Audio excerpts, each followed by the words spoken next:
Hello everybody, just a little update on the Amiga 2000, which was a 1500 till I changed the case, but anyway, as you can see, my phone's buzzing, as you can see it is running Workbench all nicely on the LCD screen. Now what I have added is a KVM switch, and what does the KVM switch do? Well, my particular one allows two computers to be ran by one keyboard and one mouse, even though I'm not actually doing that at the moment, but I'm doing something very similar. I'm using one keyboard between two machines and two mice at the moment. I can't find my Amiga mouse adapter to PS2. I have one, don't know where it is. I'll probably end up buying another. But anyway, I was a bit concerned with the KVM as I've never used one before and I don't know how to work it. But it turns out it's very easy. So as you can see, we're in Workbench there.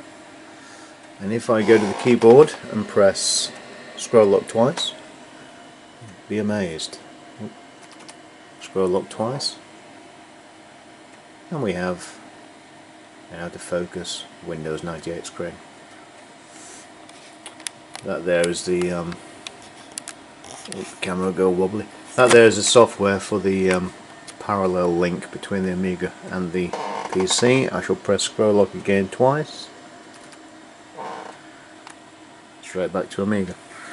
So the Amiga uses this keyboard, this PC keyboard, PS2, via this adapter, a PC protocol to Amiga.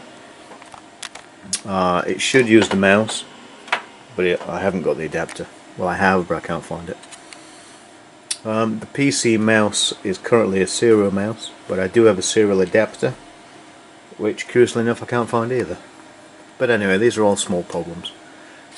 What I was interested in is whether it would work and seamlessly switch between machines, which it does. I'm quite happy to press scroll lock and switch between outputs on one screen. I think it works really well. And this is a KVM. Which KVM is it? Well, the wires are buried around the back of the machine, but that's what it is.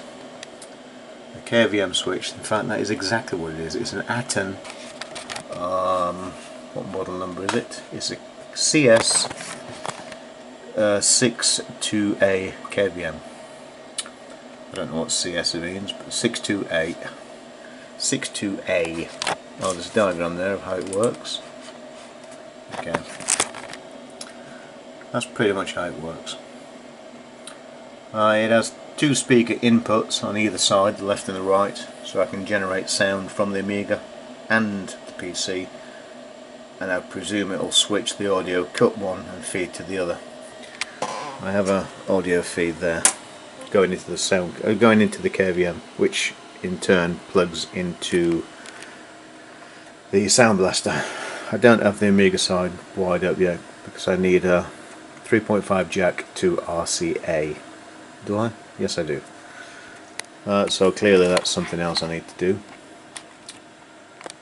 But that's it. I just wanted to show the KVA in action.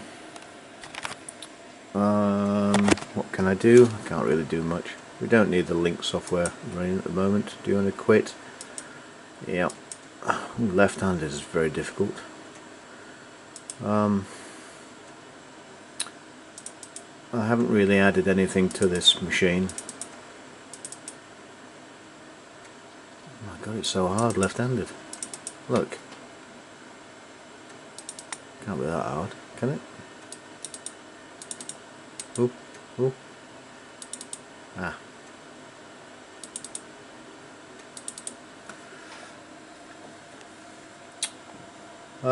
Yeah, so the SBC, the Pentium that's running in the Zorro slot about here inside the machine is an 850 Pentium 3 socket 370, 100 MHz bus, 850 MHz. Got two it's got one 512 stick in it, but it reads 256 megabyte. I don't know, but that might be the maximum the card can handle. It's got 2 megabyte SVGA graphics card built in, LAN, serial mouse, parallel, and a COM2. So it's pretty well a well appointed card. As you can see, it runs this, and then we can seamlessly, by pressing scroll lock twice, switch to the Amiga, which isn't doing anything at the moment. I need to put some more stuff on the Amiga side and get that running. I will do it, I just haven't quite got around to it yet. But I've just moved this this machine onto my computer desk with all the junk,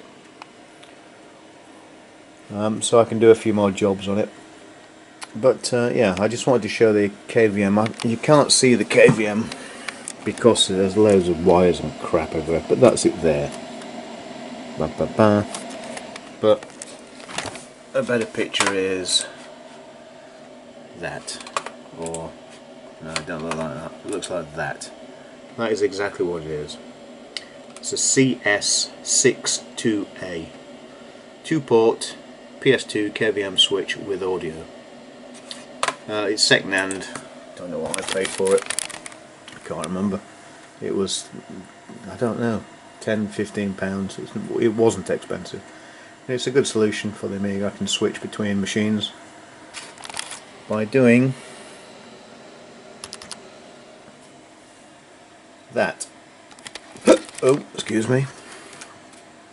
I'm quite impressed with it. It works really well. Anyway, you all know what Quake looks like. I've got another disk drive to fill that full-sized. It's an external, but I'll strip the drive out and put it in there. I've also got a SCSI CD instead of this IDE, so I can have it on the Amiga side, or I could leave it as IDE and have it on the PC side. I'm not sure which. Neither of them are that useful, to be honest, but there we go. Anyway, that's the KVM switch that you can't see, but I promise it is there. Okay, thank you very much.